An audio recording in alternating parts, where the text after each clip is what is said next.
Good evening everyone, कैसे हो आप लोग? आई होप सब लोग बहुत बढ़िया होंगे। ये short video mutual fund investors के लिए है। कई लोग बोलते हैं सर आप म्यूचुअल फंड इन्वेस्टमेंट के ऊपर वीडियो नहीं बनाते, स्टॉक्स के ऊपर वीडियो नहीं बनाते। एक्चुअली रेगुलेशंस कुछ ऐसी आई है ना, और ये रेगुलेशंस भी ज़रूरी है।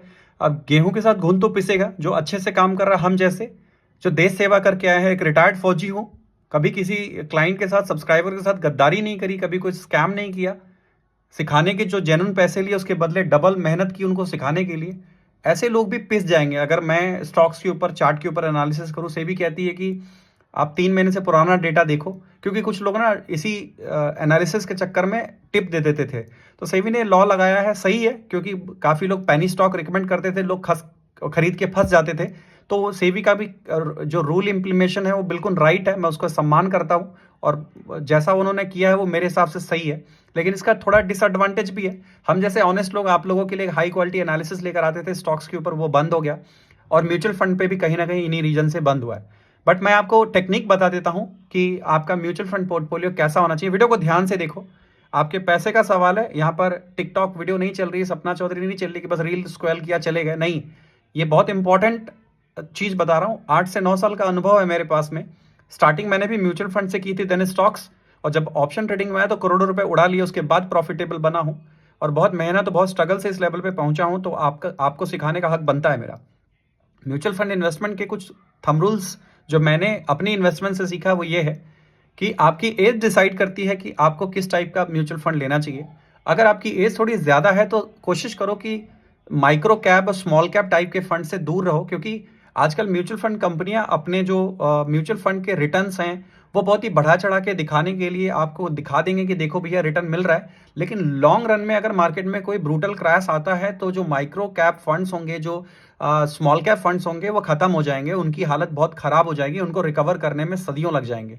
इसलिए आई नेवर से कि हाँ मुझे, हम लोगों को किसी माइक्रो कैप फंड में इन्वेस्ट करनी चाहिए। मेरी खुद एज 37-38 टच कर रही है, तो मैं खुद नहीं इस तरह के फंड्स में इन्वेस्ट करता हूं। तो माइक्रो कैप और स्मॉल कैप से दूर रहना चाहिए अगर आपकी एज थोड़ी सी भी मेरे रेंज में है। तो अगर आपकी एज मान लीजिए 18-19 साल है, आपके पास पॉकेट मनी आ रही है, जॉब से कमा रहे हो, तब आप स्मॉल कैप ले सकते हो किसी अच्छे ब्रांड का, जैसे एसबीआई वगैरह है, इनके अच्छे ब्रांड के एसबीआई वो ले सकते हो, वो आपकी मर्जी, आप अपने एडवाइजर से बात करना। लेकिन एज बड़ा मैटर करती है, और आपका गोल क्या है वो भी मैटर करता है। पहले गोल बनाओ कि आप इन्वेस्ट करना क्यों चाहते हो, है ना। आपको घर बनाना है, अपनी बेटी की शादी करनी है, बच्चों का एजुकेशन करना है, तो उसके हिसाब से प्लान करो। जैसे कि बेटी की शादी है, तो मान लो अभी बेटी 10 साल की है, तो 10 साल बाद मैं शादी करूंगा, तो फिर उसके लिए 10 साल का समय है आपके लिए, तो उसके लिए मिड कैप भी चलेगा। लेकिन आप सोच रहे हो 5 ईयर के लिए इन्वेस्ट करना है, तो 5 ईयर के लिए आप रिस्क नहीं ले सकते। तो ऐसी कंडीशंस में आपको क्या करना पड़ेगा, थोड़ा सा लार्ज कैप की तरफ स्विच करना पड़ेगा। जितना कम समय उतना सेफ्टी को ज़्यादा ध्यान देना पड़ता है, जितना ज़्यादा लंबा समय उतना आप स्मॉल और मिड कैप की तरफ स्विच कर सकते हो। तो इस तरह से अगर आप इन्वेस्ट करेंगे तो बेहतर रहेगा। और मार्केट में जिस तरह का निफ्टी का स्ट्रक्चर बन रहा है, चार्ट का थोड़ा वीक लग रहा है मुझे, टेक्निकल एनालिसिस पे थोड़ा वीक लग रहा है। तो निफ्टी गिरेगी तो आपका म्यूचुअल फंड भी गिरेगा, और यूएस मार्केट भी आज जोर से गिरा है, तो मे बी कल भी गिरेगा। तो ये टाइम एसआईपी करने का है, लेकिन लमसम अमाउंट इन्वेस्ट करने का ये समय नहीं है। एक बार बिहार इलेक्शन निकल जाने दो, उम्मीद है कि बीजेपी जीत जानी चाहिए। कुछ भी गड़बड़ हुआ तो ये मार्केट के लिए बहुत ही ब्रूटल क्रैश जैसा साबित होगा। क्रैश मतलब कि 1-2 महीने ढंग ढंग से गिरेगी मार्केट। लेकिन अगर बीजेपी दोबारा जीत जाती तो मार्केट जैसी की तैसी वापस सब कुछ नॉर्मलाइज हो जाएगा। तो ये समय लंबा पैसा, मोटा पैसा डालने का नहीं है, लेकिन हाँ एसआईपी के रूप में थोड़ा थोड़ा इन्वेस्ट करने का एक सही समय ये है। क्योंकि मार्केट जब नीचे उतर रही होती है तो हम डरते हैं, बल्कि वही टाइम होता है एसआईपी करने का, ये सही समय है। एक अच्छा सा मिड कैप, जिसके अंदर अगर मेरे जैसी एज है, 35-38 की एज में है, तो जितनी एज है उतना ही परसेंट मैं मिड कैप में रख देता हूँ। मान लो मेरी एज अभी 30% है, 30-40 के बीच में है, तो उसी हिसाब से 20%, 30% इस रेशियो को मेंटेन करता हूँ मैं। और अगर आप लॉन्ग रन के लिए देख रहे हैं तो फिर मिड कैप ठीक है। शॉर्ट टर्म के लिए देख रहे हैं तो आप बेटर रहेगा लार्ज कैप के साथ जाओ। और एक पारंपरिक लॉन्ग टर्म इक्विटी फंड, वो भी एक इस तरह के फंड भी हमारे पोर्टफोलियो में, रिकमेंडेशन नहीं दे रहा, बट इस तरह के फंड हमारे पोर्टफोलियो में होने चाहिए, जो कि थोड़े बाहर की कंट्रियों के भी अपना जो एसेट्स हैं उधर भी इन्वेस्ट करके रखती हैं। तो पारंपरिक लॉन्ग टर्म इक्विटी फंड हमेशा ही बढ़िया किया है। इस तरह के फंड्स अपने फंड एडवाइजर से बात करके चुनिए अपने लिए, और उसके अंदर इन्वेस्ट कीजिए। 3 से 4, मैक्सिमम 4 प्लान से ज़्यादा एक पोर्टफोलियो में है तो आपका पोर्टफोलियो ओवर डाइवर्सिफाई है। इससे ज़्यादा मुझे नहीं लगता कि आपको इन्वेस्ट करने की ज़रूरत होगी।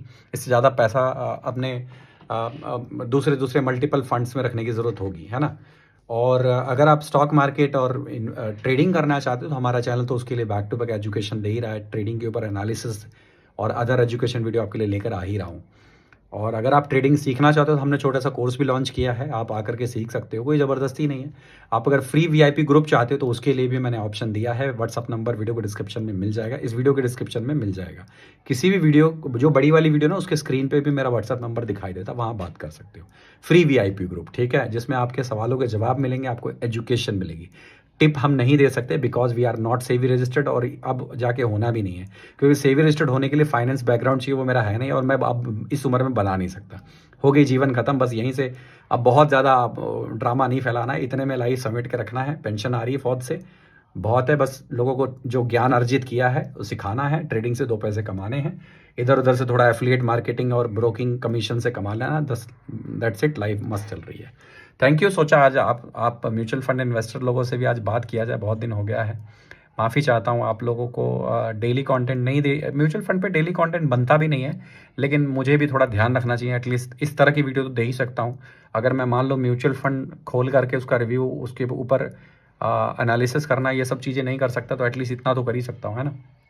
तो मैं बीच बीच में आपके लिए ऐसी वीडियो लेकर आता रहूँगा। Thank you so much for watching. जय हिंद, लव यू ऑल, ख्याल रखिए, मिलते हैं नेक्स्ट वीडियो में। Thank you, bye bye, take care.